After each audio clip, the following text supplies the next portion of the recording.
BRS అధికారంలో ఉన్నప్పుడు స్కామ్ల విషయంలో రాష్ట్ర పరిధిలోనిదా కేంద్ర పరిధిలోనిదా అని చూడకుండా ఇష్టానుసారంగా ఆర్థిక నేరాలకు వివిధ రకాల స్కామ్లకు పాల్పడ్డ మాట వాస్తవం. కాళేశ్వరమైనా, ఫోన్ ట్యాపింగ్ అయినా, ఈ ఫార్ములా కార్ రేస్ అయినా ఇవన్నీ కూడా కేంద్ర ప్రభుత్వ సంస్థలతో వ్యవస్థతో సంబంధం ఉన్నప్పటికీ కూడా బీజేపీని ఒప్పించుకోవచ్చు, కేంద్ర ప్రభుత్వాన్ని ఒప్పించుకోవచ్చు అని చేసిండ్రా, లేదంటే మేము చేస్తే ఎవరు మమ్మల్ని ఏమనరని చెప్పి నిర్లక్ష్యంతో చేసిండ్రా, మొత్తానికైతే ఈరోజు సిబిఐ రేంజ్లో వాళ్ళు చేసిన ప్రయత్నాలన్నీ కూడా అందరికీ తెలుసు. నేనంటున్నా, సిబిఐ ఇన్వాల్వ్ అయితే రేవంత్ రెడ్డి గారు ఈరోజు మోదీ గారితో కలిసి చేస్తున్నారని చెప్పి బడేబాయ్ చోటేబాయ్ చర్చని ఈరోజు బీఆర్ఎస్ తెస్తున్నది. కానీ ఒరిజినల్గా బడేబాయ్ చోటీబాయ్ గారు మోదీ కేసీఆరే కదా. కేసీఆర్ని కాపాడిందే మొత్తం మోదీ, అమిత్ షా.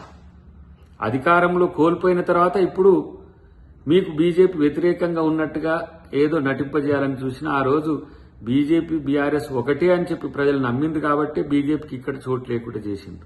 అయినప్పటికీ కూడా కేంద్ర ప్రభుత్వ సంస్థలు ఎంత వివాదాస్పదంగా ఉన్నా పరిధి వాటికి ఉన్నది కాబట్టి సిబిఐకి ఈరోజు ముఖ్యమంత్రి గారు ఈ 2 కేసులను అప్పచెప్పడం జరిగింది. ఎందుకంటే ట్రాయ్ నిబంధనలు ఇవన్నీ కూడా మనం చెక్ చేసుకోవాలంటే మీకు కేంద్ర ప్రభుత్వ సంస్థ అయిన సిబిఐతోనే సాధ్యమవుతుంది.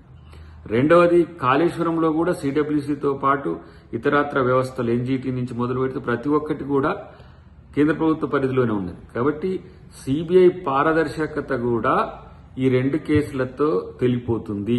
బీఆర్ఎస్ ను బీజేపీ కాపాడుతుందా, లేదంటే ఆ రోజు మోదీ, అమిత్ షా గారు బీజేపీ నాయకులు విమర్శించినట్టే కాళేశ్వరం ఏటీఎం అయిందని చెప్పిన దాన్ని నిజమన్నట్టు చేస్తారా? ఫోన్ ట్యాపింగ్ కూడా కిషన్ రెడ్డి గారిది అయిందని చెప్పి చర్చ జరిగింది, దానికి అనుకూలంగా చేస్తారా, లేకపోతే బీఆర్ఎస్ ని కాపాడేటట్టుగా చేస్తారా అనేది బీజేపీ కూడా తెలుసుకోవాల్సిన అవసరం ఉంది. కాబట్టి తప్పు చేసి దొంగతనం చేసి రాజకీయంగా కాంగ్రెస్ పార్టీకి బీజేపీకి అంటగడతా అంటే కూడా ఎవరు కూడా ఈ దేశంలో నమ్మరు.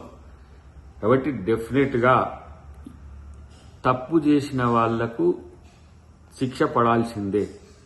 తప్పు చేసే ముందు అది ఆలోచించాలి. తప్పు చెయ్యకముందే ఈరోజు ఏ విధంగా అందరిని, మాలాంటి వాళ్ళందరినీ జైల్లో పెట్టిండో అందరికీ తెలుసు. కానీ తప్పులు చేసి మేము తప్పించుకుంటామంటే మాత్రం డెఫినెట్ గా అది తెలంగాణ సమాజం ఒప్పుకోదనే విషయాన్ని తెలుసుకుంటే మంచిది.